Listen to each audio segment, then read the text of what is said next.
Te reo ererangi o te mānia. This episode was produced in Otatahi by Plains Media, with support from New Zealand On Air.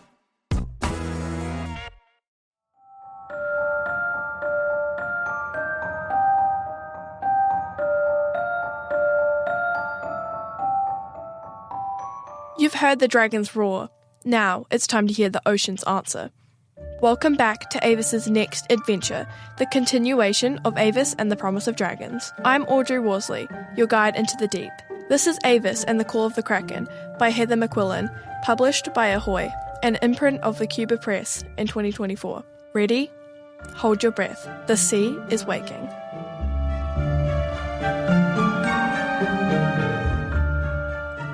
Drake hurried towards the boat ramp and lifted back his arm. The dragon tear, clenched in his fist, glowed crimson between his fingers. He flung his arm forward, and it sailed over the boat ramp out into the deep water, shining like a ruby as it fell, catching the sun's rays. A ruby with wild purple swirls and orange tentacles. Stop them! That noise! Stop, my children! Avis ran to the water's edge and kept running down the boat ramp, over the rocky sea floor, until it was deep enough for her to swim where she'd seen the dragon's tear plunge into the water. She tried to dive, but her wetsuit and sneakers kept her floating back up to the surface. The salt water stung her eyes and got into her mouth. When Charlotte dragged Avis back to the ramp, she fell to her knees, sea lettuce dripping from her hair. The swirling light of the dragon's tear had disappeared into the gloom of the murky sea. No dragon's tear, no way to talk with Humbert, no way to communicate with Mother. "Goodness, Avis," said Mr. Hawk, "no toy is worth drowning for." "It wasn't a toy," sobbed Avis, choking on her rage and the salty water. She glared at Drake, who looked back at her innocently. Her eyes blazed darker than mussel shells. "Humbert is going to get you for this," she yelled at him. "He's going to burn you to a crisp. He's going to crunch your bones like he should have done that first time." The smile grew wider and wider on Drake's face. "Who is going to do this? Do you really believe you have a dragon?" "Raving Ravis," some of the kids sniggered. Avis spluttered and spat out a small piece of sea lettuce. "What have I done? I've told the secret. Oh, Humbert, I'm so sorry." She needed to get home right now. She needed to call her dad. She grabbed her backpack, hunting through it to find her phone. Then she heard shouts coming from the water. The crowd of students and remaining instructors were moving along the pathway towards the port, past the fishes on the rocks, past the wooden seats, to where they had a clear view of the harbour.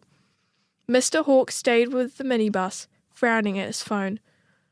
Where the water had been calm a moment before, and the Optimist yachts had been gliding on the smooth surface, was now ruffled and surging, the small boats tilting this way and that. Avis searched for Archie's boat. He was the furthest out, close to one of the boundary buoys. Beneath the water she saw a flash of orange and a flicker of tomato red. A tentacle coiled out of the water, reaching towards his yacht. Avis slumped her backpack on and rushed down the boat ramp where Mr. Hawk was trying to signal a rescue boat. They were on the far side of the buoys, helping someone floundering in the water next to an upturned Optimist. Archie leaned back in his boat, with his butt over the water and his legs straight, using his body and the sails to pick up speed to escape the reaching tentacles. But he was heading away from the shore, further into the harbour. He sailed beyond the boundary buoys, and the ruffled water followed him as if chased by a wind. A flicker of orange, a flash of rust red. A tentacle rose out of the water, and another reached, curled, grasped. A splash and a tumult of sea spray. A white sail lifted into the air. The blue-painted hull turned upside down. A splash. "Archie!" screamed Avis, but her voice was lost in the wind, and the students' cries, and the sudden beating of giant wings. Princess was a pinkish blur as she swooped above Avis's head. "Save Archie, Princess! Save my friend!" Avis called her. Then she spun around because, with a whoosh, the filmy outline of Humbert skidded on the gravel in the shadow of the minibus. The phone fell from Mr. Hawk's hand. "Which emergency service do you require? Fire, ambulance, or police?" said the other voice on the end. Humbert skidded past Avis and down the boat ramp, his tail flicking up a spray. A couple of paces in, His claws dug into the rocky sand and he lifted the dragon's tear out of the water. A clump of seaweed dropped away to reveal a stone glowing with reds and purples and the urgent thrum, thrum, thrum that shivered along Avis's spine. Avis waded in up to her knees. "Avis, come back here," yelled Mr. Hawk. Humbert passed Avis the tear, nudged her in a friendly way with his snout. Clutching the tear tightly in her hand, she used the other to swing her onto the barely visible dragon's back. "Stop them! That noise! Stop my children!" Humbert swished back up onto the boat ramp, shuddering his body and shaking his tail to dislodge water droplets. He switched off his camouflage, his scales shifting from translucent and shimmery into solid copper, his wings outlined with the pronounced ribs that gave them strength. His snout became substantial, his teeth long, solid, white and sharp. Mr. Hawk went down on one knee, his mouth wide open. With all the water shaken off, Humbert shimmered his way back into near invisibility again. The crowd on the pathway was still watching the harbour and missing all the action behind them. Humbert fixed an amber eye on one student in the back of the group. As he lifted his bulky form into flight, his tail whipped back to catch Drake Snelling, knocking him off his feet. Drake was launched face first into a puddle of muddy sand. Humbert circled back overhead. "Your artwork," Mr. Hawk said. "It was a scientific drawing," she called to him, as she flew away on a very real dragon that was no longer a secret. Drake Snelling wiped the mud from his eyes and looked around to see who had pushed him, but Avis was nowhere to be seen. Humbert's scales had no grip on the wet neoprene suit she was wearing. Avis clung to his neck ridge with one hand. In her other hand she clutched the dragon's tear. Below them the sea frothed with waves and underwater creatures, but she was Avis the bravest. "Find Archie!" "It's okay, Princess has him."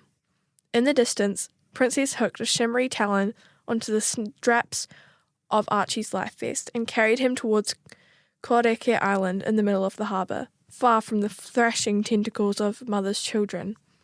Princess lowered the yellow bundle of Archie onto the slope of a cliff. The bundle rolled onto the grass and stopped a safe distance from the cliff edge and sat up. Archie stood up and waved both arms like a daredevil completing a stunt. The air beside Humbert glinted with a pink tinge as Princess pulled herself alongside.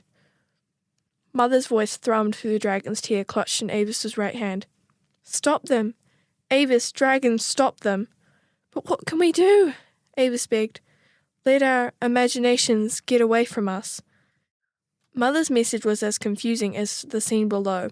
The crowd on the shore were pointing in all different directions, some at the island, some at the water where some of the overturned Optimus yachts miserably dragged their sails, some at the glimmering shapes in the sky, and some at the churning water, at the flashes of red and orange among the whitecaps. From the port, the signal hooted again. A protest flotilla had almost finished forming a blockade across the channel in front of a large grey supply ship, which followed a pilot boat through the channel towards the open sea. Avis watched the Kraken creatures change directions towards the port in one coordinated movement.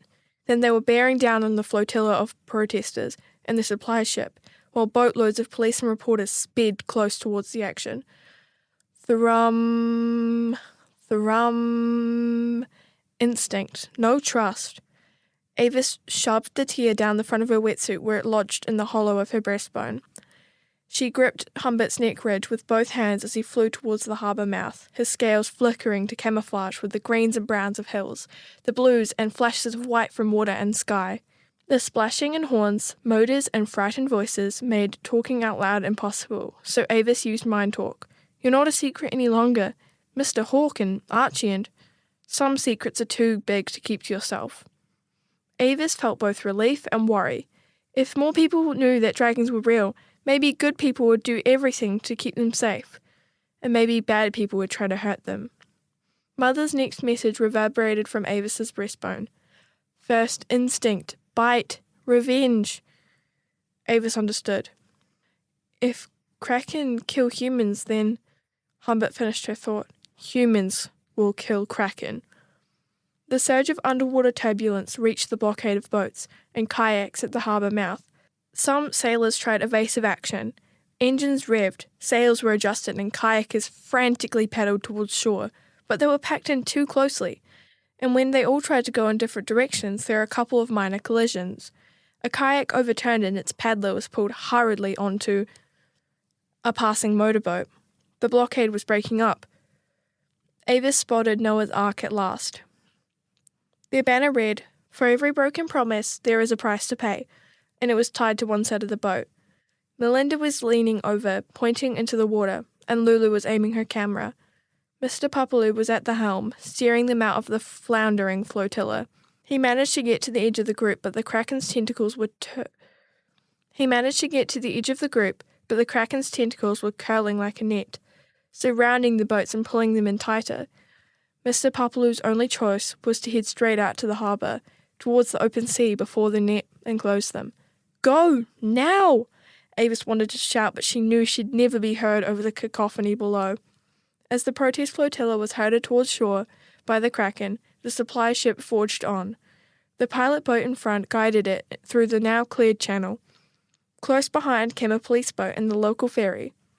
The police ship gave 2 prolonged whistle blasts, followed by 2 short blasts. The supply ship followed this with a long blast from its horn. The underwater turbulence ceased momentarily. Then the thrashing water changed directions and headed for the supply ship. The police boat's lights flashed. The whistle blasted again, 2 short blasts. It executed a sudden U-turn, and the wake swamped a couple of smaller crafts nearby. The ferry, filled with journalists, rocked violently. Avis saw a reporter lose his camera overboard. The supply ship, however, was too big to turn or stop suddenly. Within seconds it was surrounded by frothing water, orange and red flashes. The crew on board peered uneasily over the side. They shouted instructions, and the ship came to a shuddering stop. And it began to sink, dragged down by hundreds of suckering tentacles. Second by second, the supply ship, with all hands on deck, was being dragged into the deep waters of the harbour channel. There was no time for the crew to lower lifeboats, and though they wore life jackets, none of the crew seemed eager to jump into the sea of tentacles. "We need to stop the Kraken." Avis was desperate. Her head ached from the strain of mind talk. She had no plan, no ideas. If they kill anyone, there's no hope for a peaceful solution. They'll be hunted. "Humbert, I need them to go home." Humbert's wing beats faltered. She sensed how much he wanted to meet her need. But it wasn't Humbert who acted. Princess lifted away and circled above the sinking ship, where the water sloshed over the upper deck and the feet of the terrified crew. When she opened her mouth, the opening notes of dragon song sent shivers through Avis's whole body. The warbling sound lifted and swelled with waves into a full-bellied, glorious, operatic aria. As Princess sang, images formed in Avis's mind. The music told of home, a longing for quiet, not in words, but in melody of colours and shapes. It told of new ways, of hope for so much better, of trust that each creature on the planet held a special place. The water lifted and fell around the supply ship, which continued to rock and keel to one side. The crew in their life jackets slid across the deck towards the water. The ship rocked back again and keeled to the other side. The crew slid back. Bubbles rose on the water, and the ship bobbed like a bath toy, back to the surface as it was released from the suckering tentacles. 3 of the crew were catapulted overboard. Humbert circled the harbour, and Avis could feel his longing for thick jungles, for great green rivers, for home. Avis longed to be home too, although she wasn't quite sure where it was anymore. With her father? With her mother? She just longed for a safe place. The flotilla of protest boats turned and were headed to shore in safety. Filled with Princess's song, they all felt an urge to get home too. The pilot ship returned to the port. The ferry was fluttering around the marker buoys, back to its wharf. The police boat waited at a distance. Princess turned away from the supply ship, still singing, and the great mass of underwater bodies swarmed as one and followed the shimmering cloud far below the flotilla, past the harbour mouth and towards the home, towards their trench. They passed so close to Noah's Ark that they nudged and bumped against the hull. Avis hoped Lulu was getting some great photos. "Where's Princess going?" she asked Humbert. To Makanui Island, he hummed. They're all going home. Aren't we going too? Have you forgotten your other friend? Humbert swooped back towards the harbour centre. Who? Asked Avis. Then she remembered. Archie! On the island cliff top where Princess had deposited him, Archie waited patiently. Humbert landed nearby with a roar of triumph. As he adjusted his camouflage from the blue of the sky to grassy brown and gorse yellow, Archie's mouth fell open, even after he'd shuddered a few times on the words he wanted to say but couldn't form. Avis understood what it was like to see a dragon for the first time, but she'd seen a newborn baby dragon, not a big, roaring, yellow, whiskery one. So she allowed Archie to take his time walking all around Humbert, taking it all in, before she suggested he'd climb up and join her on Humbert's back. You have to hold tight, said Avis. People on the shore, all intent on going home, did not notice any of the cloudy shape that drifted up the harbour before turning back towards the hill and the city. If anyone had looked up, they would not have seen the two children clinging to the cloud's back. Avis sat alone under the rhododendrons and flicked her phone on. Humbert was flying to Makanui. It already felt like home to him. Archie was on his way home too, but before he left he'd promised to keep her secret. Where are they now? He asked Avis, as she walked him to the gate. On a secret island, where they're going to live. She was hesitant to review too much about Makanui. She wanted to give her dragons as much of a chance at a good life as possible. If anyone else had a look at them today, not everyone would want to keep these potentially dangerous creatures alive. We have to keep them hidden, stop the media from looking for them. And trophy hunters, said Archie. He apologised as soon as he heard Avis's sharp intake of breath. I didn't mean, I'm sorry, they're your pets, I'm sure no one would... They're not pets, said Avis, they're wild dragons. Friends. She knew very well the danger they were in. Will you be okay here on your own? Asked Archie, as she unlocked the green gate for him. I know you're Avis the bravest, but Melinda and Lulu and Mr. Papaloo will be at home soon. And Dad. She pulled her phone out of her backpack. And Bruno's just a call away. Archie grinned at her before rushing home to reassure his anxious parents that he was safe. Avis scrolled through the few apps Bruno had set up for her, trying to figure out how to access the latest news. She was imagining the headline, Dragons and Krakens attack, when the phone vibrated in her hand. Bruno had seen the pictures. Only blurry ones, though, he said. People are just saying they're old cloud formations, but I knew right away those clouds were Princess and Humbert. What caused the underwater turbulence? Was that your Kraken? Not my Kraken. The story about the protest and the weird stuff in the harbour has gone viral. Are you okay? I'm okay, but the dragons have gone. As soon as she said those words, she burst into tears. Gone? Not forever, asked Bruno. You'll still see them, right? I don't know, sobbed Avis. They're going to live on Makanui, and so is Melinda.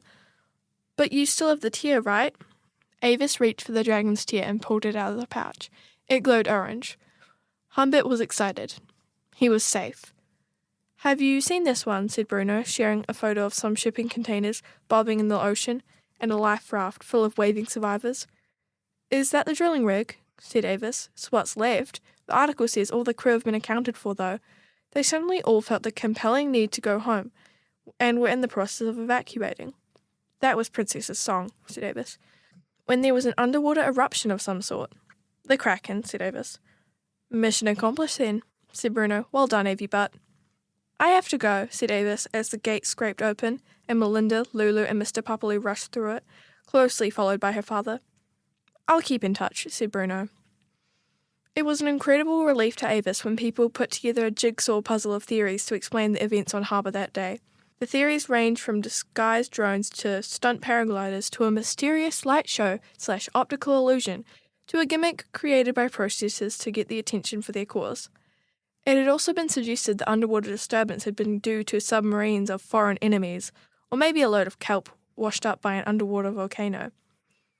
Some claimed it was evidence of aliens on Earth, and others said that there was a secret organisation using superior technology to destroy oil companies so they could cover the oceans in wind turbines. That one was also linked to aliens. Anyone who thought they might have seen mythical creatures such as dragons or Kraken were mocked. And somehow there was no concrete evidence of either. No one from the flotilla or the shore had clear footage of the shimmering cloud formations. The sun had been too bright, their hands too shaky. Many reporters had lost their cameras overboard. In any case, no photos of mythical creatures were published, and the water had been too turbulent to get a good shot of the Kraken's tentacles. Avis had seen one clear photo of a rectangular pupil and a giant eye, taken by Lulu, but she wasn't sharing it with anyone. At school, Avis shrugged when people asked her what happened that day. They all knew she hadn't been on the minibus home from the harbour. Archie was giving nothing away either. He said he got tipped out when the boat capsized and was lucky he had his life jacket on. He said a current had swept him to shore. People believed him. It was easier than believing in dragons. Mr. Hawk asked if he could make a copy of their scientific drawings, and had a lot of questions about the Teju Choka.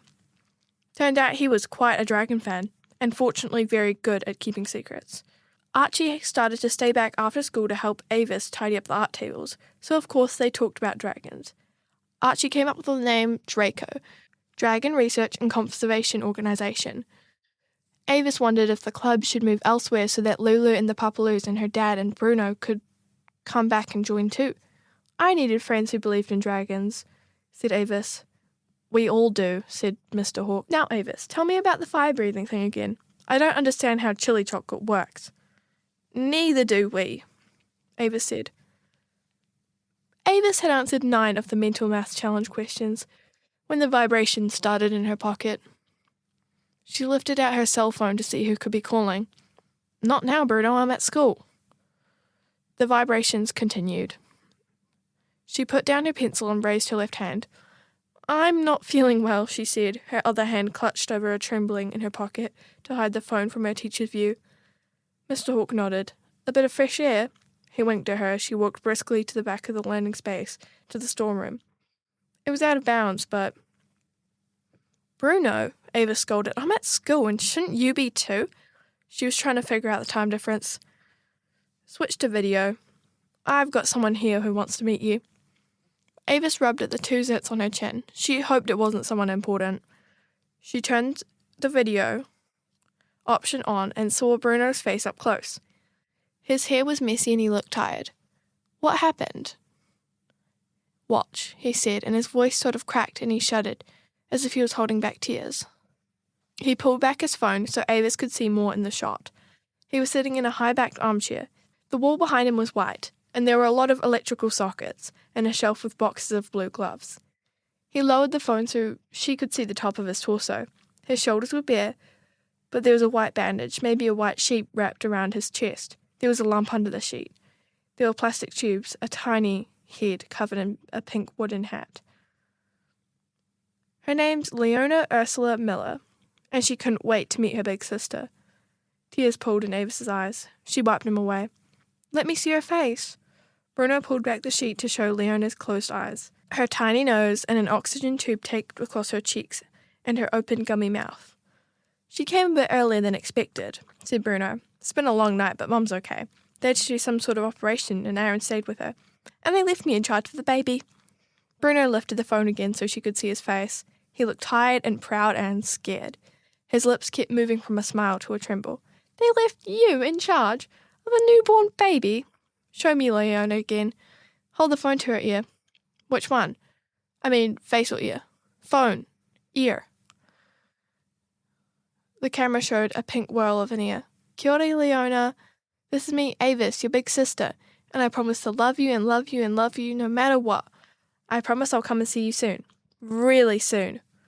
Bruno had to break off the call when a nurse came in to move them to a different room. I'll send you a photo. Avis cradled the phone in her lap and wiped the back of her hand across her eyes again. In another couple of months she'll be there for the summer holidays. I can wait until then, she told herself. Her mum had already booked the plane tickets for Avis to visit for Christmas. Humbert said it was fine for her to go. He was safe on Makanui Island. She had checked with her dad before saying yes. I hope you come back, he said. You don't want to be like good mates do, you know? Live your own life. Lord, no. I want to spend all my time with the kids that I can. The dragon tear at her neck gave an anxious hum. It didn't hum much nowadays. Humbert was busy with his new life on the island, but her strong emotions must have reached him, even at a distance. She held it tight and stared into its centre, and spoke aloud, slowly and clearly. "It's okay, Humbert. This is a good feeling, even though I was crying." She was delighted to hear his thoughts come back loud and clear. "It was confusing. Do you need me to take you to see the baby? I'm getting better at long distances." "Not right now, but how?" "I've been flying out to sea. I'm not sure I could get to Australia, but one day maybe." Avis understood his pride. He was enjoying being a wild, independent dragon. "No worries, I can get there by plane to see Leona, though it won't be as much fun as our up and away." Drake Snelling sidled into the storeroom sneering. "Are you talking to your imaginary dragon?" "I don't get you," said Avis. "You've seen Humbert. You know he's real, even though I told you he wasn't. You're a liar. I was lying then, but I'm not now. Dragons are just in fairy stories." Even though Drake said this with conviction, his eyes darted to the doorway, as if a real, fire-breathing dragon might just be there. "Welcome to my fairy story," said Avis. Her phone buzzed. "I'm going to tell on you for using your phone during school time. Mr. Hawk will confiscate it." Avis tapped on Bruno's message and a photo appeared. "I don't think you'll mind. I just found out I have a new little sister. Her name's Leona." She hadn't planned on the first person she told to be Drake Snelling, but she was bursting to tell someone. Drake took one look. "Cute," he said. "Aren't you going to say something mean?" Avis said. "Who says mean things about a baby? What kind of person do you think I am?" Drake headed back into class. Humbert skidded to a landing on the sandy strip and released his scales. Avis slid back down. "So what's so important?" she asked. Humbert had been very secretive about why he wanted her to visit Makanui Island. He shimmered into visibility. His long coppery snout, horned head and ridged back and curling tail and glorious bronze-tipped wings gleamed. His whiskers were longer and thicker too. Island life suited him. Humbert didn't answer. Instead, he followed one of the trails Melinda had cut through the bush onto the main island, a path wide enough for a dragon to squeeze through beneath the canopy. Avis followed, her eyes twinkling with curiosity. It was cool and earthy in the dense bush, full of ferns and creepers. They came to a side path, not one made by a machete, but by fire. Blackened stumps and ash littered the bush floor. "Humbert!" Avis scolded. "I was careful! But where did you get chili chocolate?" "I found a peppery leaf growing here. It's the same effect." His chest puffed with pride. Then, "Shh!" They approached a rocky area where a cave was covered in damp moss, but lined with dry leaves. There was a pile in the middle of... Avis held her breath for a moment. Was this a nest? But then, where was Princess? "Humbert, are you and Princess going to be parents?" she asked. Humbert snorted. "Yuck, no." Then, "Shh." Humbert settled onto his haunches and hummed. It was a deep and flowing tune, like a breeze and leaves and water running over mossy rocks. It was about being safe with friends. "You can sing," whispered Avis, as she leaned against his front legs and waited. Something in the back of the cave rustled through dry leaves. A beam of sunshine shone through a hole in the cave roof, catching an eye. More eyes, a cluster of amber eyes, then bodies in mottled greens and browns materializing from the dark. One by one, they came closer to the mouth of the cave, their snouts testing the scent of a new human. "Tuatara?" asked Avis, but even as she said it, she knew these lizards were much bigger than Tuatara, and they had filmy wings folded against their scaly bodies. Could these be... She searched her memory for the names Melinda had given. Narara, Kumi. Humbert huffed. "How come you never told me there were dragons in this part of the world?" "But they aren't dragons, they're lizards." "I was a lizard too until you gave me chocolate." "That was an accident. Maybe next time you could bring chocolate and biscuits and accidentally leave them here." Humbert turned so that one of his sneaky amber eyes was close to Avis. It was a challenge. "Maybe I could," said Avis, considering the consequences. She was tempted.